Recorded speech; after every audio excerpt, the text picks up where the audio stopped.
Coverage of the 2018 Commonwealth Games. Brought to you by Manx Radio and Manx Telecom.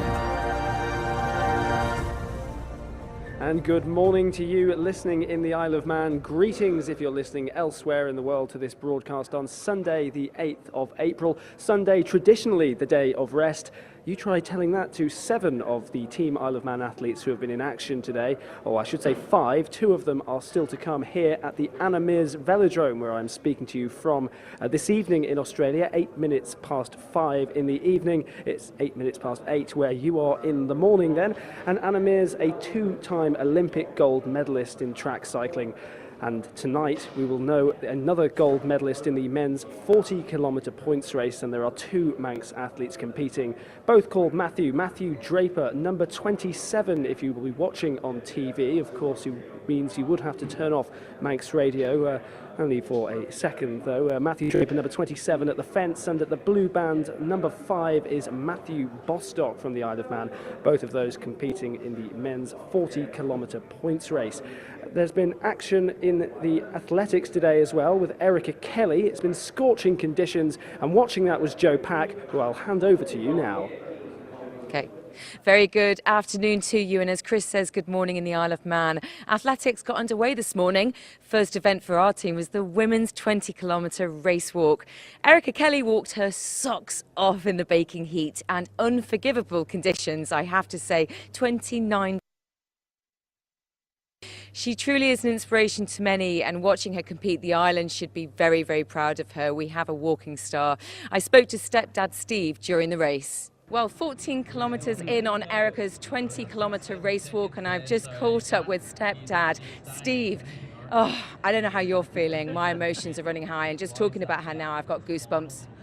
We didn't sleep much last night. I've been absolutely worried sick, but delighted to be here. The fact that she's tried so hard, worked her socks off for all winter just to get here, it's just made it for us to see her out there racing today. How do you think she's getting on? Brilliant, absolutely brilliant. Just spoken with the coach and he says she's going to plan. Everything's good. We're a bit worried about the heat, so she's started now to throw the water over her head as well as to take drinks. She's not used to that, is she? None of us are. It's about 29 degrees out there, and to do 20k in 29 degrees, it's unbelievable. Against strong Australians that really do have the lead in that because they're used to this heat. Yeah, it's very hard to compete against them. Really brilliant though, she's done so well. What about all the media support that she's got out here? You've just been interviewed on TV. I know, it's fascinating, isn't it? We come halfway around the world and they still want to talk to us. And a good reason to as well. I think the story with Erica's partial sight has really been picked up as well, hasn't it? It has, because it's quite an incredible story. To think that she's had corneal transplants and she's out there competing with the world's finest. It's brilliant. And her sister surprising her? Oh, that was great. Yeah, really good. Coming down from Laos just to meet her and cheer her on at the games. They haven't seen each other for a long time, and I know that her sister also suffers with, well, I wouldn't say suffer, sorry, she has partial sight condition. Yeah, that's right. So she gets it. Yeah, she understands completely. Well, I've taken you away far too long. Go and support. Thank you so much. Erica needed to just take a few minutes straight after the race, so I did get the chance to talk to coach Steve Partington to find out how he felt that she got on. Okay, we just finished the 20-kilometre race walk with Erica Kelly in a time of 1:47.29. The pace out there was pretty slow, and actually I was speaking to the gold medal winner and the silver medal winner, and they all said the same thing, Steve. I mean, it's hot.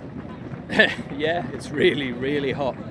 Yeah, it was always going to be a struggle for us with the weather, and the first few laps were pretty even pace, and then it just dropped off slowly, but she picked off quite a few people at the end there, and it's just a good racing experience and a good race to have she executed a good race. It was never going to be fast today, so it was good. Seeing Erica out there was quite breathtaking, in actual fact, competing on a world-class level as well. I mean, you know, for you as a coach, for a manager, what was that like for you? Yeah, you just have to detach yourself a little bit, and it's just another race. So you've been saying all week it's just another race. It's just another fast training session, really, to just try and keep the nerves down. And yeah, it is what it is. You come to this side of the world and it's a relatively small field, so there's going to be gaps, and it is hot, but we knew it was going to be hot, so yeah, it was a good race. She's competing at such a high level, isn't she? I mean, literally, Erica has come from nowhere to be so incredibly talented. Yeah, there's, with due respect to Erica, you look at these girls today at the front, and they're a different class. It is a different event, but you saw they sort of ground themselves into submission, really, the first two, and the strongest girl won, and it is an amazing event to watch unfold. But you've got an interest, but you have to detach yourself slightly and just get on with what you're here for, and she'll just be relieved that she's finished. Well, she certainly was relieved, and I think it's time to hear from Erica Kelly herself. Erica Kelly, you've just finished a 20-kilometre race walk in about 29 degrees of heat. What was that like, just performing on that kind of platform? Mainly very intense, and I am just so relieved to have finished. Yeah. It's really, really hot out there, and also an awful lot of support also around the course as well. Yeah, I mean, the first 3 laps, I think I found all the support extremely overwhelming. There was people just chanting from both sides of the course. Parts of the course were really narrow, and it was just so loud and so intense. It was really hard to breathe at some parts. And I don't know if that was anxiety or realising what level I was competing at, but yeah. It must be really distracting because, if you're going around the NSC, you don't quite have these crowds, do you? It's something you're not used to. No, I've never ever seen a crowd this big. Ever. And what about your sister? I believe that she surprised you by coming over here. Yeah, she did, bless her. I did actually find out a few weeks ago, and she found out that I knew, but I'm just glad she's here. That was really good of her to do. Erica, what are you going to do now for downtime? I'm going to drink as much as I can. And yeah, I'll put my feet up for a few days, but it doesn't stop for me. I've got to carry on training at the end of this week, basically, so my season's only just beginning. So what's the next race? I'm not too sure yet, and I'm not really wanting to think about it, but I'm a few days off and then back into training. Yeah. Thanks, Erica. Thank you. Got the chance now also to speak to bronze medal winner from Wales, Beth Davies. Beth Davies, hello. We're here from the Isle of Man supporting Erica Kelly. Congratulations on your bronze medal. Just talk me through how that was for you. It was really tough, really hot weather, but I just kind of kept strong, kept to my own plan. The girls went off quite quickly. There was a lot of jostling around, and yeah, I kind of got to halfway and was just keep going, and hopefully you'll get in the mix, and I did, so I'm really, really happy. I mean, the climate is a little bit different than it is in Wales. Yeah, just a tad, but we're on the beach right now, so it does look a little bit like Swansea, so a little bit like home from home, just a little bit of a nice day maybe in Swansea. Just as a normal pace for you, when you're competing back home or anywhere else around the world, how would you compare it? Definitely the pace was down. I think all of us were a bit slower than we normally are, so that's probably down to the heat and just playing, because obviously it's a championship event, so you're just going for the front, so the pace is kind of a little bit up and down, which has an effect. Normally I'd probably be a little bit more consistent, but you have to get in the mix and try your best to get in the medals. What did it feel like when you could hear the leading race walker going for gold and was actually pulled out of the race? Yeah, so obviously you have to try not to get too kind of overwhelmed, because obviously you've still got a little bit left to go, and that can happen to you too. So I just tried to concentrate in on my technique. I knew I had 2 laps left, so just as long as I kept my pace up and kept controlled, I knew I could be in the medals, and I did that. So I've overheard you in another interview talking about how you're trying to promote race walking, and that's what we're doing in the Isle of Man as well. So just how are you doing that back in Wales? Just trying to talking to as many people as possible, offering to give as many people as possible some lessons, because people just don't know about it. So it's really just educating people and making them understand that it is a really quick and elite event, and you can be one of the best in the world, and we're just as fit as any endurance runner. And in the Isle of Man, I know it's so big, and whenever I come to the Isle of Man, everyone is so lovely. So yes, go on the Isle of Man. You're really leading the way. We're going to look forward to seeing you over there, Beth. Thank you so much, and congratulations. Thank you so much. Beth. Oh, I love that. A bronze medal winner in full support of the Isle of Man. And this is now a first for me. I get the chance to be able to speak to a Commonwealth Games gold medal holder, winner Jemima Montag from Australia. I am with the gold medal winner. Congratulations, having on your home turf as well in Australia. Well done. How was that for you? Oh, incredible having so many Australians out there supporting, and seeing those gum trees in the background, the rolling surf. It really did feel special. For my first senior international race, I couldn't have asked for anything more. This is your first international race, you say? Yeah, my third time over the distance and just turned 20. So. And you just got a gold medal. Did you ever believe that would happen? You've obviously been dreaming about this. Yes, since I was very small. I think only in the last few weeks I've tried to really believe that it was possible, because I guess you've got to believe it to do it on the day, but still feels surreal. I don't think it'll set in for a few weeks. How did you feel the pace was out there for you? Because it must be difficult when you're out leading at the front. Yes, I tried to feel as comfortable as possible going through halfway, and then just counting down the laps, really, just trying not to stress out at any point until there's only a few laps to go, and you just give it whatever's left in the tank, really. I'm not an athlete, as you could probably tell. I don't do race walking. I just want to know, what is going through your mind when you are going out there 20 kilometres in 29 degrees? What are you thinking? I'm trusting in the training that I've done and reminding myself of those really fast and tough sessions, and letting that give me belief that I'll be able to get through it, and also listening and looking at the faces of my friends and family. I definitely saw tears from Grandma early on, and that just really helps you through when it's starting to hurt. And last question, describe that feeling as you're just going over the finish line, knowing that you've got a gold medal at the Commonwealth Games. It's like a dream. You see it so many times as an athlete, on the telly, on YouTube, you watch people hit that tape, but it's really just like, when it hits you, it's just like this, wow, overwhelming. Congratulations. I'm conscious that the sun is burning down on you. You need to go rest. Thank you very much, and congratulations. Well, what a morning it's been. We're going to be talking gymnastics now with Chris Cave. We are indeed, Joe. That sounds absolutely fantastic event that you were at this morning, the 20-kilometre race walk for the women's. Erica Kelly, she's only been going for 2 years in race walking, and a 9th place finish in the Commonwealth Games. Absolutely incredible. There was also drama.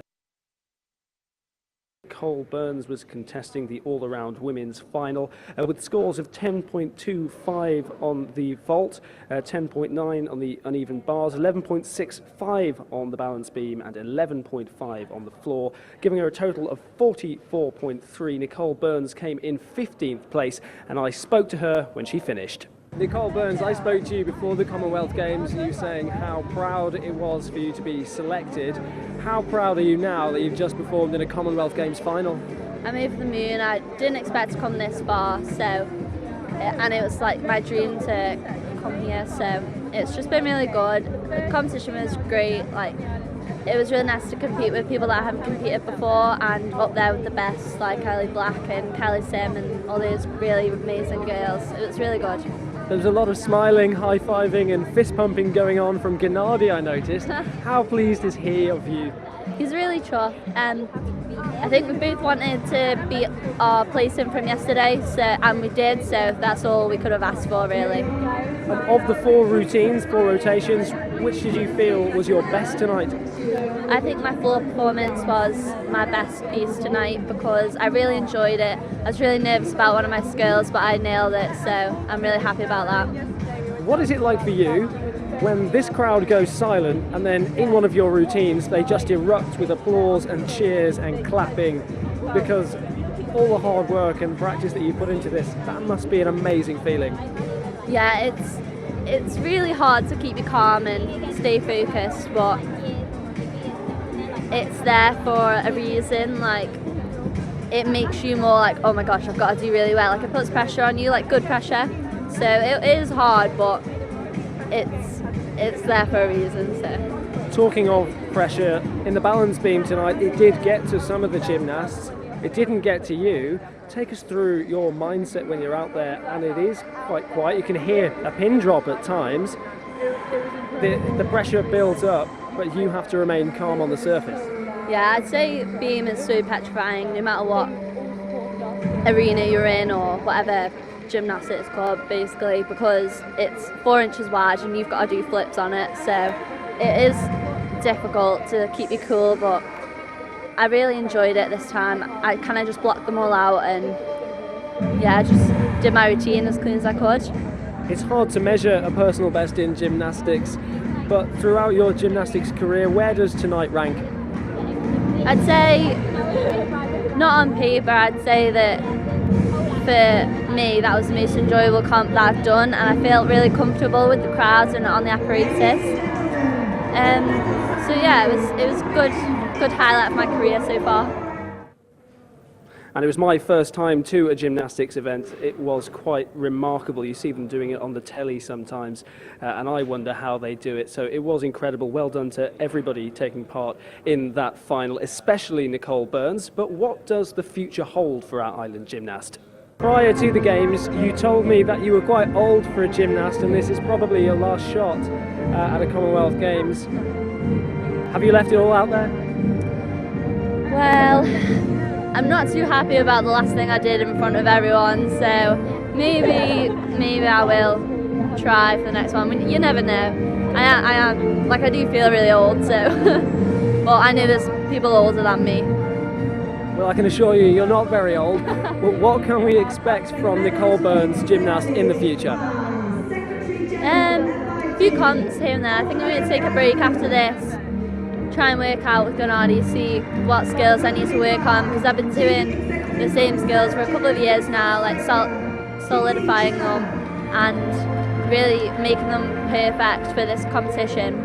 So when I get back, I'm going to have a break, sit down with Gennady, learn new skills and see what happens then. Nicole Burns there, so that's the race walking and the gymnastics. We'll have a quick break, but when we come back, we'll talk swimming. Coverage of the 2018 Commonwealth Games, brought to you by Manx Radio and Manx Telecom. And brought from you this morning from the Anna Meares Velodrome here in Chandler in Australia, where in about 20 minutes time track cyclists Matthew Draper and Matthew Bostock will be out there competing in the 40-kilometre points race. But let's hand back to Joe, who's going to tell us about last night's swimming action. Yes, with Charlotte Atkinson in the pool. She swam the 50-metre fly in the semi-final last night, finished in a time of 27:57, which was quicker than in the heats. She's quite relaxed and now just wants to focus on her 200-metre fly, which is the strongest event, and that's going to be taking place tomorrow. Something else that happened at the swimming pool, President of the Isle of Man Commonwealth Games Association, Basil Bielich, he had the privilege of presenting the winners of the 100 metres breaststroke their medal on the podium last night. And the gold was won by world record holder Adam Peaty of England. I asked him how it went, and he told me that he felt honoured and that it was one of the best parts of his job. So, Chris, what else has been going on in the pool today? Yes, today the records continue to tumble. We had Laura Kinley, Niamh Robinson and Steph Brew all in action in the 100-metre breaststroke for the women's. Laura Kinley finishing in 14th place, qualifying for the semi-finals tonight with a new island record. And Guy Davies, what a story for him. He broke the men's 50-metre breaststroke island record not once but twice today. He swam 29.82 seconds, meaning he finished in joint reserve place for the semi-finals this evening. And then in the swim-off, he broke that record again, 29.73 seconds. He just continues to improve. Unfortunately for Guy, it just wasn't enough to seal that place in the semi-finals, so he's out. But be sure to check out Manx Radio on Facebook, Twitter, and of course on the Manx portal for exclusive content. And in a day when it's been 29-degree heat here in Australia, it comes down to who can keep their cool. The headlines at 8:30 are next.